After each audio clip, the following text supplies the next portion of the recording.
Kanalıma hoş geldiniz. Ben Ramazan Usta. Yıllardır en çok sipariş aldığım içli köftenin tarifini vermeye geldim. Hem de sizler için bir eğitim videosu olsun arkadaşlar. Hiç vakit kaybetmeden detaylara geçelim. 4 adet soğanım var. İster bıçakla küçük küçük kesin, ister robottan büyük parçalar halinde kesin. Burada bilmeniz gereken püf nokta, soğan muhakkak yıkanacak. Acı suyu çıkacak arkadaşlar. Daha sonra tavamıza 5 yemek kaşığı sıvı yağ, 1 yemek kaşığı da tereyağı alıyoruz. Soğanımızı pembeleşinceye kadar burada güzelce kavuruyoruz. Kavurma işlemi çok önemli arkadaşlar. Soğan ve kıyma aynı anda kavrulmayacak. Başka bir tavaya 5 yemek kaşığı sıvı yağ alıyorum.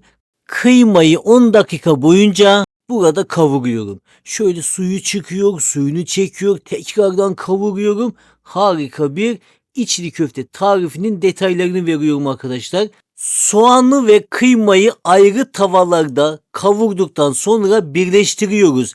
Bunlar aynı anda güzel kavrulmaz arkadaşlar. Bu püf noktayı vermiş olayım. Daha sonra içine 1 tatlı kaşığı biber salçası, 1 tatlı kaşığı da domates salçası ekliyoruz. Salçayı da kokusu çıkana kadar güzelce kavuruyoruz. Baharat olarak neler kullanıyoruz? Birer çay kaşığı pul biber, karabiber, yeni bahar. 1 tatlı kaşığı da toz biber kullanıyoruz. Bakın buradaki püf nokta yeni bahar. Herkes söylemez, herkes kullanmaz. Bu püf nokta da Ramazan Usta'dan gelsin. 1 tatlı kaşığı da tuz ekliyorum. Tuz miktarını damak tadınıza göre artırıp azaltabilirsiniz. Ocağın ateşini kapattıktan sonra 1 su bardağı ceviz içi, 1 tutam da maydanoz ekliyoruz. Şöyle güzelce kavuruyoruz.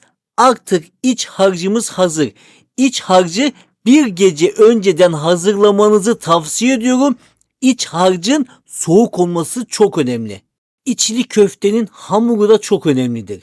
Hamuru için 2 su bardağı köftelik ince bulgur, 1 su bardağı irmik, 1 çay bardağı da seferkitel içli köfte bulguru arkadaşlar. 1 tatlı kaşığı da dolu dolu tuzumuzu ekledikten sonra sıra geldi bunu karıştırmaya.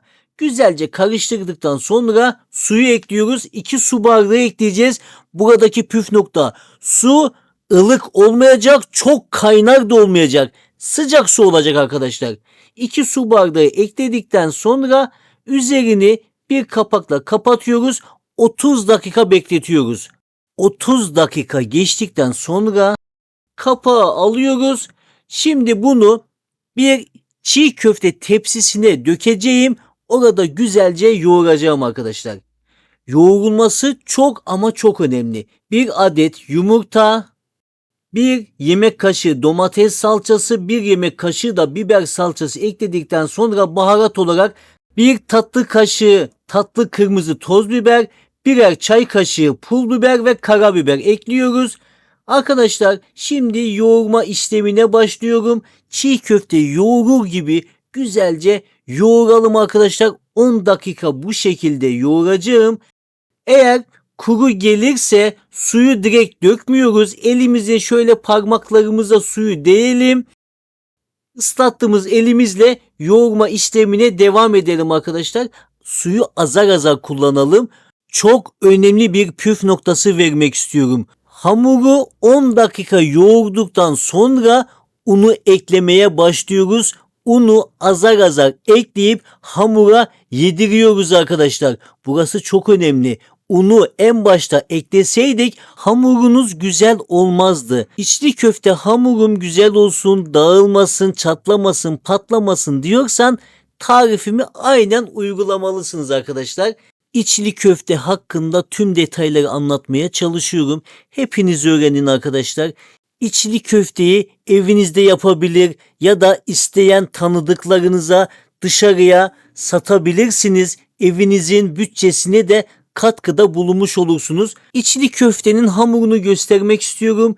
Ne çok sert ne çok yumuşak. Aynen gösterdiğim kıvamda olmalı. Harika bir hamur oldu.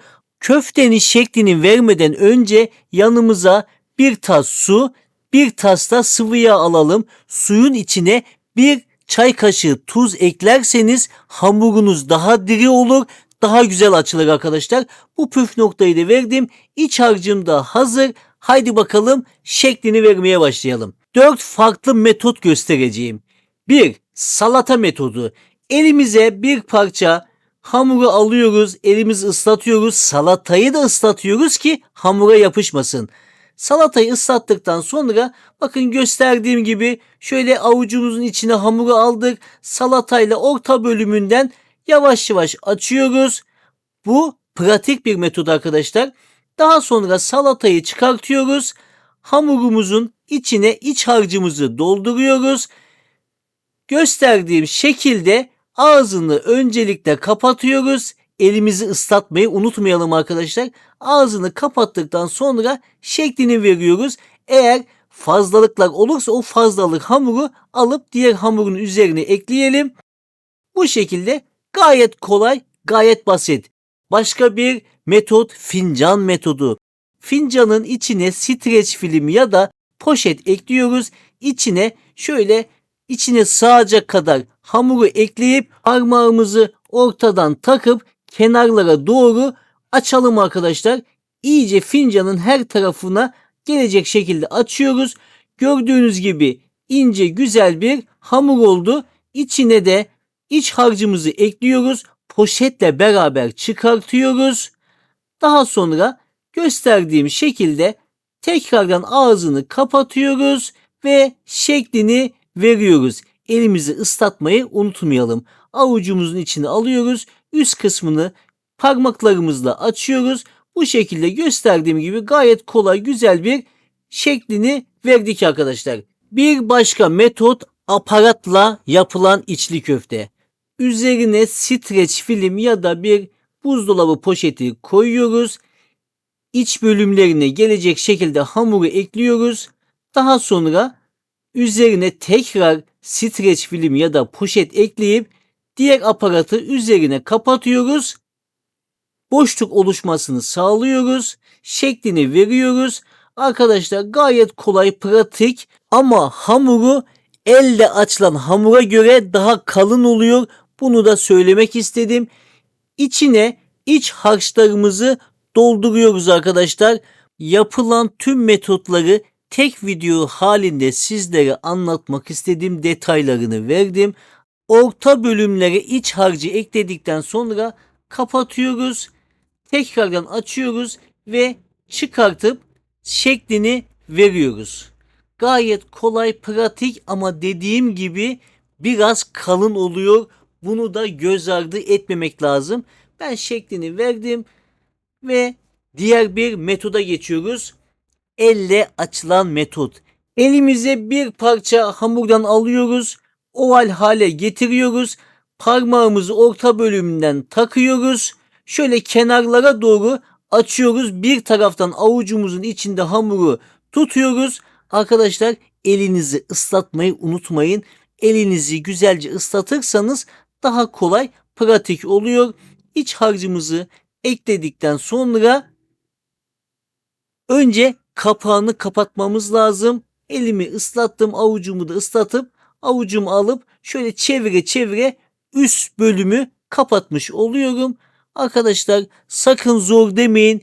Bunu yapa yapa pratik kazanabilirsiniz. Çok kolay, çok basit.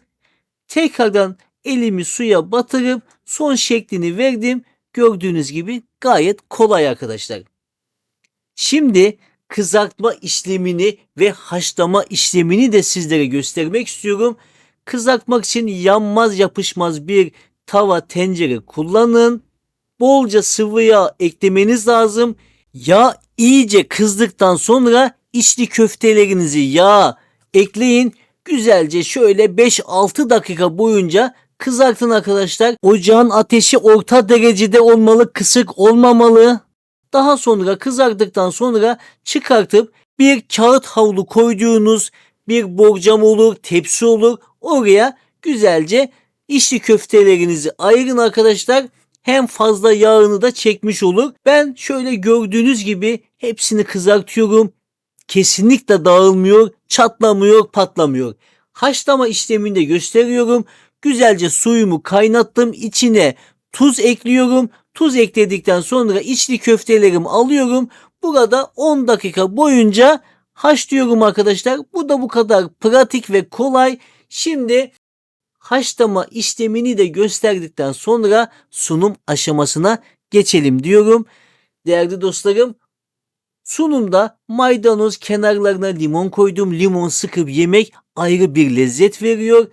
Bugün arkadaşlar sizlere içli köfte hakkında bilmeniz gereken, aklıma gelen her şeyi anlatmaya çalıştım. Yine de aklınıza takılan bir şey olursa yorum bölümünden ulaşabilirsiniz. Bir videomuzun daha sonuna geldik. Eğer videomu beğendiyseniz beğenmeyi, hala abone değilseniz kanalıma abone olmayı, yorum yapmayı unutmayınız. Yeni videolarda görüşmek dileğiyle. Afiyette ve takipte kalın. Hoşça kalın.